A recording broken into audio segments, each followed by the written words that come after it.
Comment est la femme parfaite pour vous? Alors vous vous dites peut-être, ouais, c'est qui ce guignol, il me connaît pas, etc.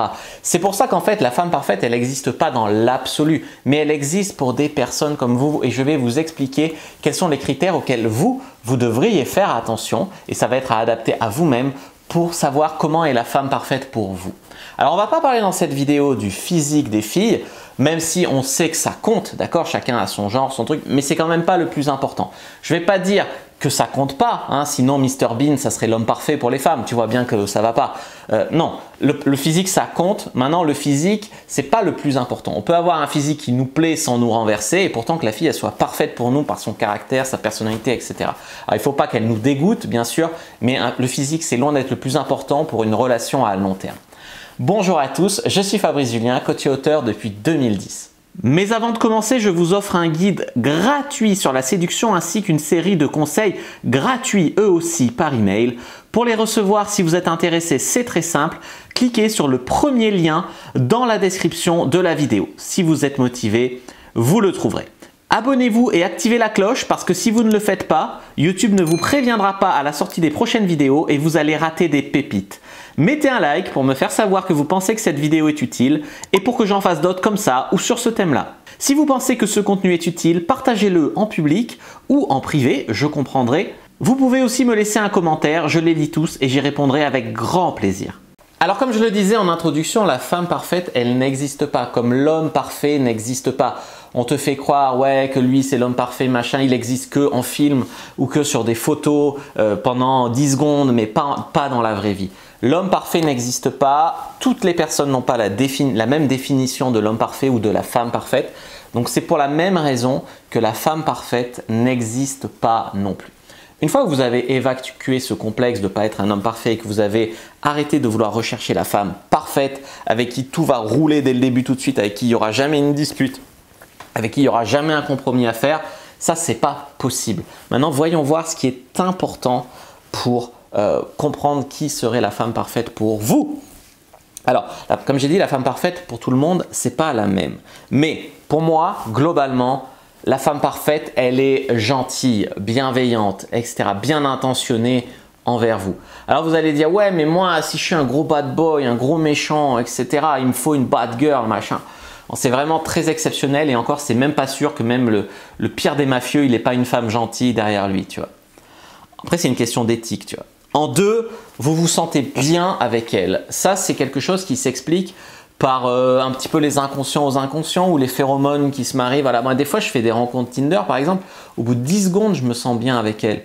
Et des fois, il y a des filles où ben, ça met du temps à passer le courant. Bon, avec des techniques de communication, on arrive un petit peu à faire passer le courant. Mais voilà, il y en a, c'est waouh, ça coule de source, tu vois.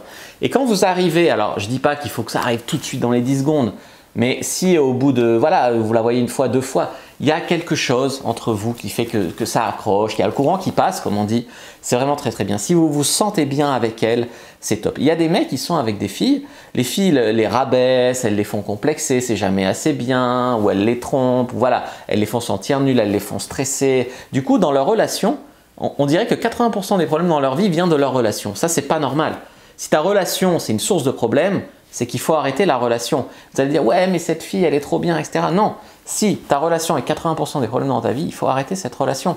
Et c'est que la fille, elle prend une emprise sur toi, elle te rabaisse, elle te rabaisse, elle te rabaisse. Du coup, toi, tu as envie de prouver que tu es au niveau, même de te prouver à toi. Du coup, tu t'accroches et ça fait de plus en plus mal. Donc, il faut se sentir bien avec la fille, bien dans la relation. Idéalement, elle est amoureuse. Alors, je ne dis pas qu'elle doit tomber amoureuse tout de suite. Mais si au bout de 3 à 6 mois, la fille elle n'est pas amoureuse de vous, je ne dis pas que c'est impossible, mais c'est quand même un problème. Parce que moi, je vois des gens en coaching, ouais alors, elle refuse de me rencontrer ma famille, elle veut pas que je rencontre sa famille, elle veut pas que je rencontre ses amis. Elle dit que la relation est bien avec moi, mais bon, si je veux aller voir ailleurs, elle me dit que je peux. Et puis elle me dit qu'elle n'est pas amoureuse, mais qu'elle est bien avec moi, machin. Tu vois bien que c'est une relation de merde qui avance pas, etc. Donc il y a quand même un problème là-dessus. La femme parfaite, je suis désolé, c'est pour ça aussi que c'est personnel, mais elle a quand même des sentiments pour vous au bout de 3 à 6 mois, quoi, on va dire. Ensuite, elle a sa vie, elle est autonome. Là, on ne peut pas imaginer que la femme parfaite ce soit une meuf qui attend sur le canapé à regarder des Disney et à checker sur Tinder toute sa vie sur le canapé. En plus, elle devient énorme. Non, c'est pas possible ça, c'est pas la femme parfaite. La femme parfaite, elle va au sport, elle a un petit job, voilà. Pour la femme parfaite, vous êtes la cerise sur le gâteau. Si vous êtes en mode ouais cette fille c'est un vrac machin mais je vais la sauver, avec moi elle va s'en sortir, avec moi elle va trouver un job, avec moi elle va perdre 10 kilos, avec moi voilà, il y a un problème, tu vois. Il y a un problème, c'est que vous avez le syndrome du sauveur. Et souvent les gens ils changent pas. Des fois ils changent mais c'est très rare. Donc en fait il vaut mieux être la cerise sur le gâteau dans sa vie, qu'elle soit déjà bien dans sa vie, autonome, voilà. Plutôt qu'une meuf qui s'ennuie, qui n'a aucune passion et qui compte sur vous pour l'occuper, qui compte sur vous pour s'en sortir, qui compte sur vous pour avoir de l'argent, qui compte sur vous. Voilà, ça c'est un problème. Ensuite, elle est réglo. Elle est réglo, elle est fiable, elle est honnête, ça c'est quand même très important. Est-ce que j'ai besoin de développer? On pourrait rajouter, elle est fidèle. Alors encore une fois, il y a des gens, ils s'épanouissent dans le libertinage ou dans le candolisme. Donc pour eux, la fidélité, c'est pas une qualité, mais pour la grande majorité des gens, c'est une qualité. Et fiable, ça veut dire que tu peux compter sur elle. Si tu as besoin d'un service, que tu es dans la merde, elle peut prendre la voiture à 5 h du matin pour venir t'aider. Là, il y a beaucoup de femmes, ça va s'arrêter là. Elles diront, oh ben non, mais je dors, mais je viendrai demain à 9 h si tu veux, tu vois. Ça, c'est pas bon. Ça, c'est une femme égoïste, tu vois. Ensuite, elle sent bon. Pourquoi j'insiste là-dessus? C'est pas parce que je suis superficiel à l'odeur, etc. C'est que des fois, dans les phéromones, eh ben, on a des choses. Et quand une femme, on trouve qu'elle sent pas bon, il y a quand même des fois un truc inconscient qui fait que ça accroche pas au niveau des molécules, comme on dit entre nous. Ça accroche pas à 100%, tu vois. Moi, il y a des filles, j'étais avec elles transpiraient, machin. J'étais attiré par leur odeur et tout. Et il y en a d'autres, ouais, à peine l'odeur de leur chatte, ça me... tu vois. Donc, il faut quand même réfléchir à ça. Est-ce qu'elle sent bon? Est-ce qu'elle vous plaît au naturel? Ça, c'est important aussi, c'est qu'il y a des femmes, elles sont maquillées, elles sont en robe, en talons, elles sont sexy. Le lendemain, tu te réveilles à côté d'elle dans le lit, elle n'a pas de sourcils parce que les sourcils, elle se les était fait au crayon la veille. Elle est toute petite, en fait, voilà, elle n'est pas du tout... au naturel, elle n'est pas sexy du tout, elle ne vous plaît pas au naturel, il faut vite lui dire allez va te maquiller, voilà. Tu vois, donc ça c'est un problème parce que dans la vie de tous les jours, pour le long terme, on est avec les gens au naturel. Tu vois. Ensuite, est-ce que vous avez des styles de vie compatibles?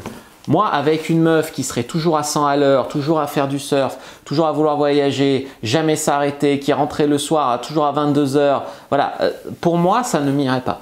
J'aime les femmes autonomes qui ont leur vie, qui sont sportives, etc. Mais j'ai besoin voilà, d'une certaine stabilité, routine, des voyages oui, mais pas, voilà, pas à 100 à l'heure tout le temps. Voilà. En gros, je ne suis pas hyperactif. Deux hyperactifs ensemble, pourquoi pas? Deux personnes casanières ensemble, pourquoi pas? Deux personnes à l'équilibre là-dessus, pourquoi pas? Mais si votre style de vie ne vous convient pas, si vous ne vous comprenez pas, si vous n'avez pas les mêmes horaires, si vous ne mangez pas les mêmes choses, encore on peut s'adapter sur la bouffe à un certain niveau. Mais bon, voilà, je ne sais pas si tu aimes la viande et qu'elle est végétarienne, mais qu'elle te castre, qu'elle t'empêche de manger de la viande, c'est quand même un problème, tu vois. Il faut une femme qui ait ses avis, qui ait ses opinions, etc. Moi, je déteste les femmes que quand tu les écoutes, tu entends France 2, tu entends la télé, elles ne réfléchissent pas par elles-mêmes. Elles croient qu'elles réfléchissent, c'est à mon avis, je pense. Non, mais attends, tu ne penses pas en fait. Tu répètes ce n'est pas tes avis, c'est juste la bien-pensance, c'est juste la norme, c'est juste, voilà. Alors ça, c'est important pour moi parce que je ne suis pas trop dans le système. J'ai des gros doutes sur tout ce qu'on veut nous faire croire à la télé.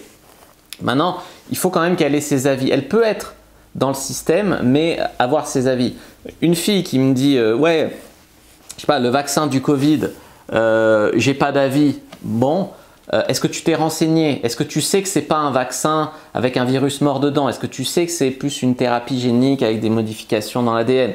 Non, je sais pas. Mais renseigne-toi. C'est pas du complotisme, ça. C'est dit partout, même dans les grands médias.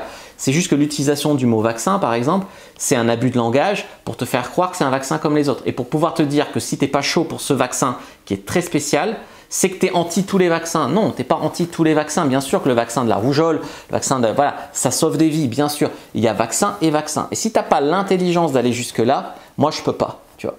Et en fait, il y a... Voilà, je ne dis pas qu'on ne peut pas avoir l'avis contraire. On peut être pro-vaccination, on peut être à fond pour le vaccin. Mais il faut savoir ce qu'on fait. Il faut se renseigner. Il faut argumenter. Un peu de curiosité. Morbleu, tu vois. C'est trop faible d'esprit de juste dire les gens ils se font vacciner alors je me fais vacciner. Ça c'est nul. Ou alors les gens ils ont dit que j'étais une mauvaise citoyenne si je me faisais pas vacciner donc je me fais vacciner. Ça c'est pas un argument, tu vois. Moi, j'ai besoin qu'elle pense par elle-même, qu'elle se renseigne, qu'elle ait ses avis, ses opinions, même si ce n'est pas les miennes, mais au moins, voilà, qu'on puisse discuter. Juste parler à quelqu'un de vide qui répète la télé et qui ne sait pas argumenter, ça ne m'intéresse pas. C'est quelqu'un qui vous tire vers le haut. Par exemple, vous n'êtes pas sportif, elle est très sportive, elle vous fait vous inscrire à la salle, vous y allez avec elle un peu plus souvent, vous devenez plus sportif. C'est un exemple de femme qui vous tire vers le haut. C'est une femme qui vous pousse, qui vous encourage, une femme qui vous apporte quelque chose dans votre vie. Je sais pas, vous êtes hypocondriaque, elle est médecin, grâce à elle, vous faites plus de crises d'angoisse. C'est une femme qui vous apporte quelque chose dans votre vie, pour moi, la femme parfaite. Si elle vous apporte rien et que c'est à sens unique que vous qui lui apportez, ou si vous vous neutralisez et que chacun se tire vers le bas, c'est probablement pas une bonne relation pour vous. Au niveau du fait qu'elle est féminine, là encore, il y a des hommes qui adorent les femmes un peu masculines parce qu'eux-mêmes sont très féminisés. Il y a des hommes, certes, qui adorent les femmes, par exemple, en surpoids. Donc, tu peux aimer les femmes en surpoids. D'ailleurs, c'est féminin, hein, je veux dire, c'est pas féminin d'être en surpoids. Tu peux aimer les femmes aux cheveux courts.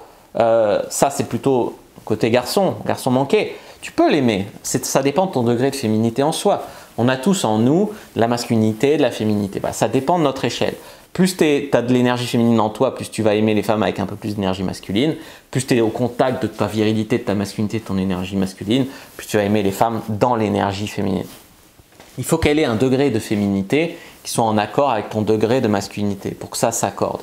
Parce que si tu tombes sur une femme qui t'écrase, qui te castre, voilà, ou si tu tombes sur une femme, voilà, moi typiquement, je suis quand même pas mal au contact de ma masculinité. Quand je tombe sur une femme qui me tient des discours de merde, comme quoi j'aurais une masculinité toxique, comme quoi, voilà, ça va pas, ça clash. Si tu es un mec très féminin, un peu soumis, etc., et qu'elle te dit oui, la masculinité toxique, machin, tu dis oui, oui, ma chérie, et là ça passe, tu vois.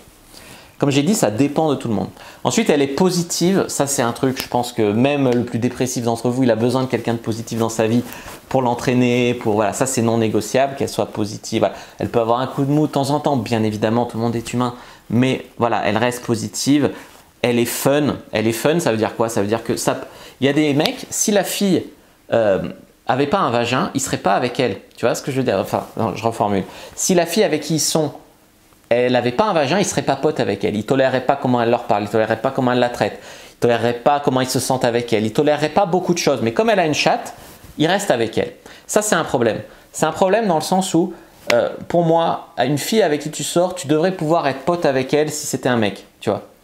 Je ne dis pas que ça soit ta meilleure amie forcément, mais au moins que vous puissiez être pote au-delà du fait d'être ensemble, au-delà du fait d'être un couple, que vous soyez bien pote. Et enfin, je dirais le dernier point, c'est qu'elle aime le sexe. Elle aime le sexe avec vous, vous êtes compatibles sexuellement, vous jouissez bien, vous la faites jouir, elle vous fait des bonnes pipes. Voilà, je ne dis pas qu'elle doit sucer forcément, mais des bons sexes avec vous. Voilà. Voilà, c'est une vidéo. Je vous en mets d'autres qui s'affichent à l'écran pour ne pas rater et aller plus loin là-dedans. Et je vous dis à bientôt et que le dieu de la séduction soit avec vous les amis.